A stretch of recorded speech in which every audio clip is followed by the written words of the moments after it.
Brought to you by runtogold.com, the premier source for monetary science applied to geopolitical, international, and economic, financial news and events. Welcome back to the runtogold.com podcast. This is episode 23, where we will be talking about the herd of single-digit midgets. In the financial realm, many are lured by the derivative illusion and ensconced in a rapidly dissipating cocoon of self-satisfied self-deception, woven over their eyes and mind, leading to their faulty thinking that the way they see things is the way things really are. Nowhere is this more evident than among the herd of grandiose single-digit midgets. Bank of America, Citigroup, Barclays, Ing, and soon to join them, UBS. Back in November 5th of 2007, the Charlotte Business Journal reported, quote, Bank of America is now the largest bank in the country by market cap, and it may stay that way for a while, after weeks of flip-flopping with Citigroup for market cap supremacy, with the financial rivals no more than $3 billion apart at various points. End of quote. Such venerable illusions, based upon currency illusions, are rapidly dissipating. Bank of America and Citigroup are single-digit midgets. Their current market capitalizations are $28 billion and $19 billion respectively. The rapid evaporation is even more stark when valued in gold. The most powerful currency is gold, and it is the most reliable tool for performing mental calculations of value.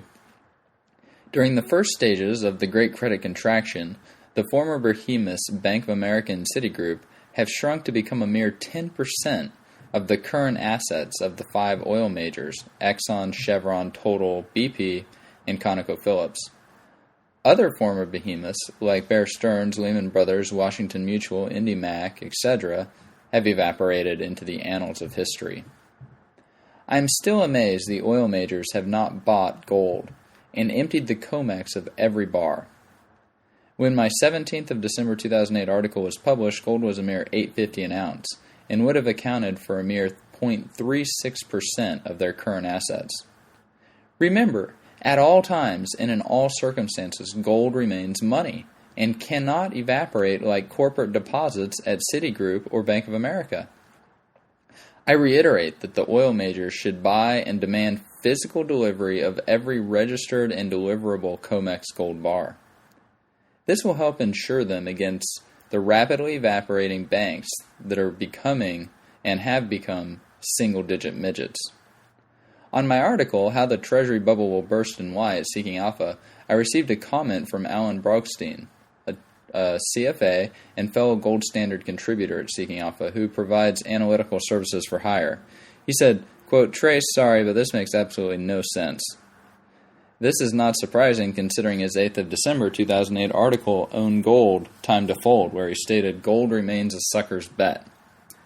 If we look at the market cap of Citi, in the second quarter of 2007, it was $275 billion US dollars. In 2009, the first quarter, it's down to $19 billion, a stunning 93.1% loss in value.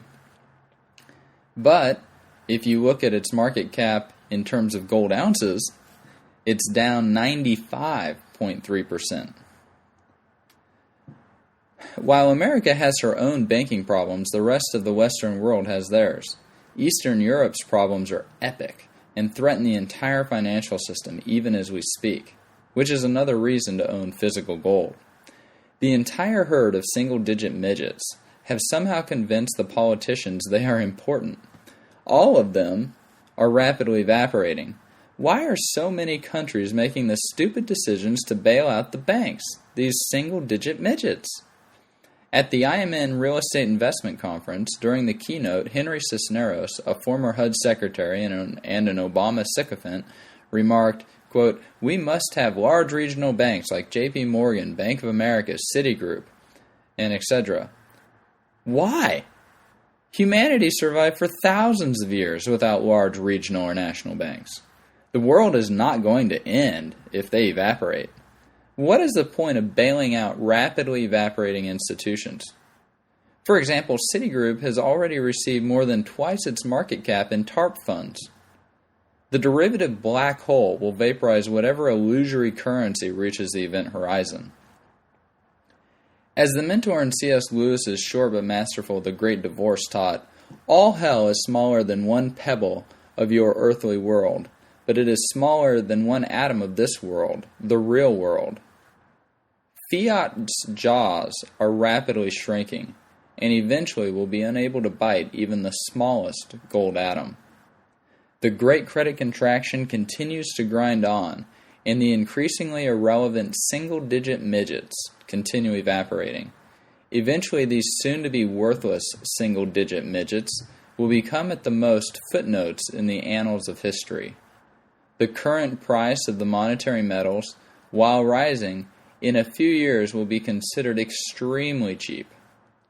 Those who fail to secure some physical gold or physical silver bullion, and keep in mind silver is still in backwardation, will be, using Mr. Brockstein's terms, suckers.